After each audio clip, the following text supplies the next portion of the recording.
Hi అండి. నేను మీ ప్రియాని. ఈరోజు హెల్తీ, టేస్టీ బ్రేక్‌ఫాస్ట్ అండి.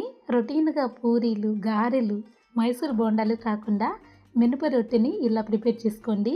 ఈ సైజులో చేసినా కూడా మినప రొట్టె చక్కగా ఉడికి తినేటప్పుడు టేస్ట్‌గా రావాలి అంటే ఈ విధంగా ప్రిపేర్ చేసుకోవచ్చు. ఈ మినప రొట్టెలో ఎక్కువ మనం మినపప్పే వాడతామండి. మినపప్పు హెల్త్‌కి చాలా మంచిది. ఇలా చేసి పెట్టారంటే మరుసటి రోజుకి కూడా ఇది పాడవకుండా టేస్ట్ చాలా బాగుంటుంది. ఇలా చేసి పెట్టారంటే చట్నీ కూడా వేసుకునే పని లేకుండా వట్టిదైనా కూడా చక్కగా తినేసేయొచ్చు. లేదు మీరు తినాలి అనుకుంటే లైట్‌గా కారప్పొడి కానీ లేదా పల్లీ చట్నీ కానీ ప్రిపేర్ చేసుకుని తింటే దీని టేస్ట్ మరింత బాగుంటుంది. ఇంత హెల్తీ టేస్టీ రెసిపీని మీరు మిస్ చేసుకోకుండా మీరు ప్రిపేర్ చేసేటప్పుడు మన ఛానల్లో ఫుల్ వీడియో మొత్తం చూసి ప్రిపేర్ చేసుకోండి. మీకోసం నేను తప్పకుండా లింక్ ఇస్తానండి. ఇది ఒక్కటి తిన్నా కూడా చాలా హెల్తీ.